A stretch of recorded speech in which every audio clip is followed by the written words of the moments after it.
Hey everybody, welcome to PLANT3R Grow Night.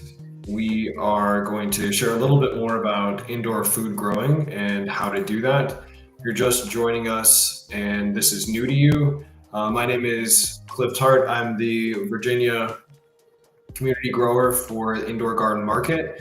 And along with us, we have Dustin Martin. He's the Vancouver, Washington community grower. He's in front of his indoor food garden and growing space. So tonight we're going to dive into vertical growing systems, give you an idea about how to set them up and some mistakes to avoid essentially. So if you've ever thought about growing indoors and maybe thought, okay, I only have a small space, say like room for a pot or maybe a small box of soil, then growing vertical is really going to give you a lot of advantages. So this is all part of our free indoor food growing training program that's available at indoorgardenmarket.com. You can sign up for it, get access to our live sessions like this for training, as well as our training courses that are held 4 times per month.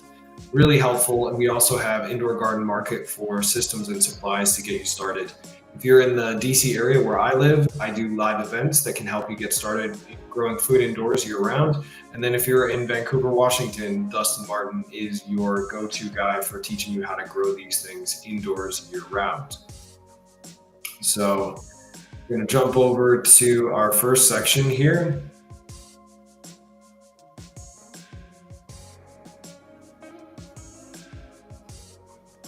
You can see that. Yes. So why vertical systems? I think it's really important. You can see sort of behind Dustin there. There's a couple of different things happening. There's 2 vertical systems that are growing up on a rack. Those are called grow meshes. And then on a little bit lower, he has a box system, which are really common: Aero Gardens, Aero Grows, things like that.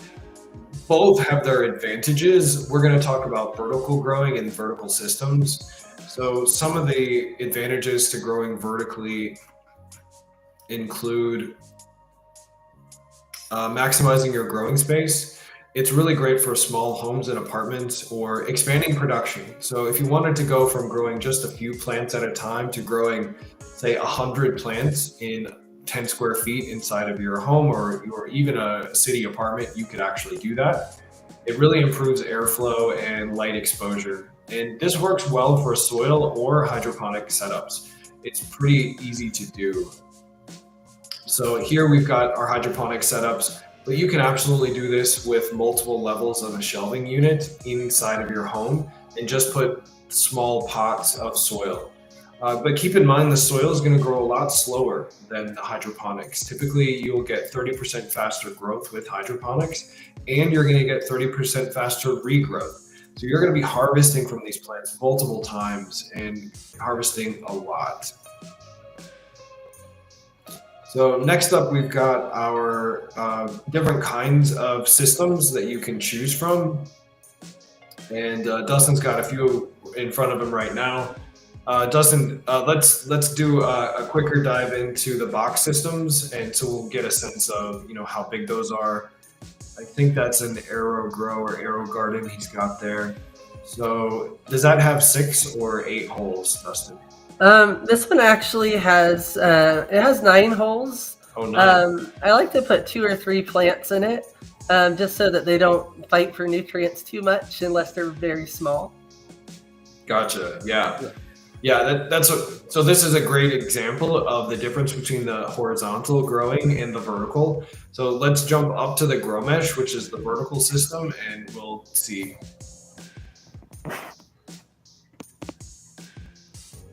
So what you'll notice right away is it's a flat space like this, and it's hard to tell from this angle, but there's actually pockets on the 2 sides of the system. That comes from grow mesh. Yep, there you go. So the grow mesh actually gives you a lot of space to grow out and get a big plant in that size of space. So the system itself is hung on a rack, and it's basically gonna consume the same amount of horizontal space as one of those box systems. But because you can grow vertically, you can get a huge amount of production. So each side of those systems actually gives you 6 plants. And in my experience and Dustin's, we've been able to get at least 2 side salads a week out of these systems once they're at full production. They are essentially a farm growing inside of your house. They're very, very productive. So you can grow all kinds of things in these systems. It's very easy to do, and it's really flexible. So you can take things down. You can take your system down temporarily, put it up again, move across the country. It's really easy. So there's different ways of doing this.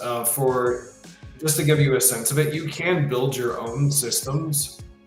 The downside to doing that is it can be not only time consuming, but it's also harder to do a vertical system on your own. It makes more sense to get something that's actually off the shelf. And the some of the things to consider, you want to make sure that if you're going to install systems that you are going to have space where you protected it, so you've got something underneath it, say a tray to catch any nutrients or water that might come out, or soil. Definitely place your system near an outlet or a window if you can. You have to have lights. You need 14 or 16 hours of direct light. So even if you have a strong sunlight coming in at a window, it's not enough. You definitely need to have lights. And you want to make sure that you're watching, how much nutrients are going through your system, so you don't run out.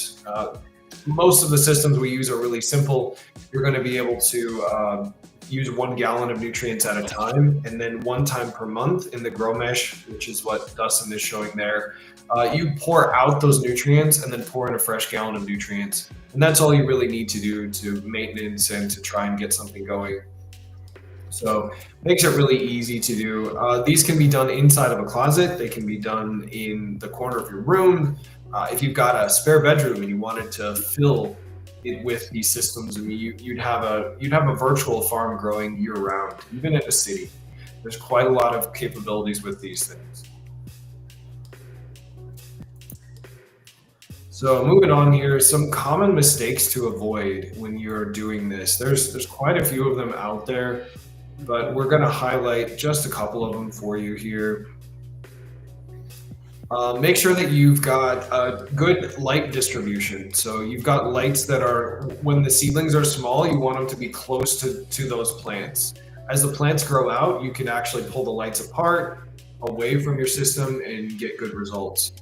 Avoid, especially those, like the box systems that are shaped like this. You can actually be able to do that. You can actually be able to put just a few plants in those systems, because you don't really want to have systems that are overcrowded. It reduces the amount of production you can get.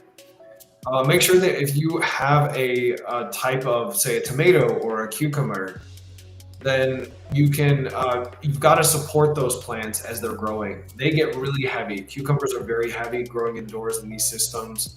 Also, tomatoes are really heavy, and they can actually pull your system down if you're not supporting them. So you want to have a trellis, and you want to make sure you've got something to help out.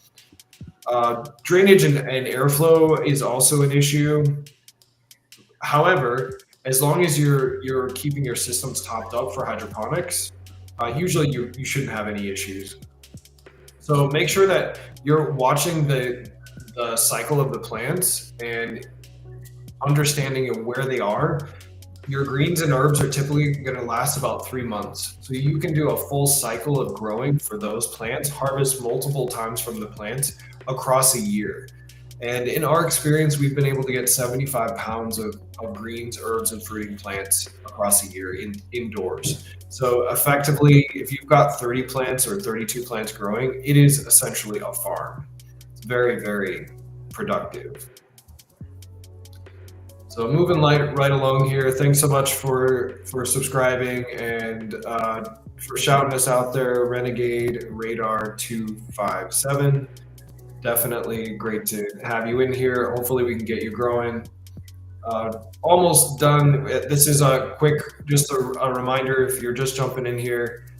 This is one of our PLANT3R Grow Nights. We do this 2 times per week. Go over the basics of indoor food growing, show you how much you can produce in a small space. And we do have more resources at our website, indoorgardenmarket.com, as well as a free training program. All you have to do is sign up for it, and you'll get email reminders every time we do these. Once you've taken our courses, you can actually get certified to produce seedlings, join one of our indoor garden markets, and sell to your community. Keep in mind, we grow year round. We grow 4 full seasons inside of your home. So you do not have any limitations for how much food you can grow. You'd be amazed at what it is. So what we'd really like is to make sure that you keep growing, and we've got more coming up.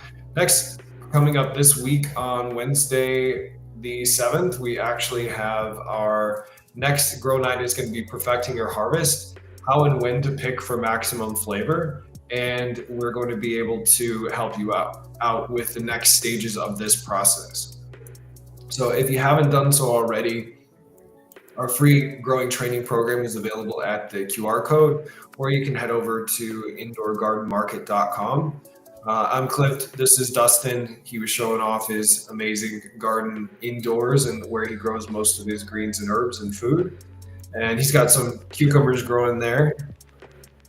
Just to see that. Yeah, no, that's in one of the box systems. So if you're in the DC area, then reach out. I'll help you out to learn how to grow. And if you're in the Vancouver, Washington area, Dustin is your best resource for this. We do live events where we bring out systems and we let you taste the greens and learn how to grow live with us. So really happy you could join us for this brief PLANT3R Grow Night where we show you how to grow food indoors year round. Look forward to seeing you inside one of the next classes that we have coming up. So be sure to register for the free indoor food growing training program, and we will see you next time.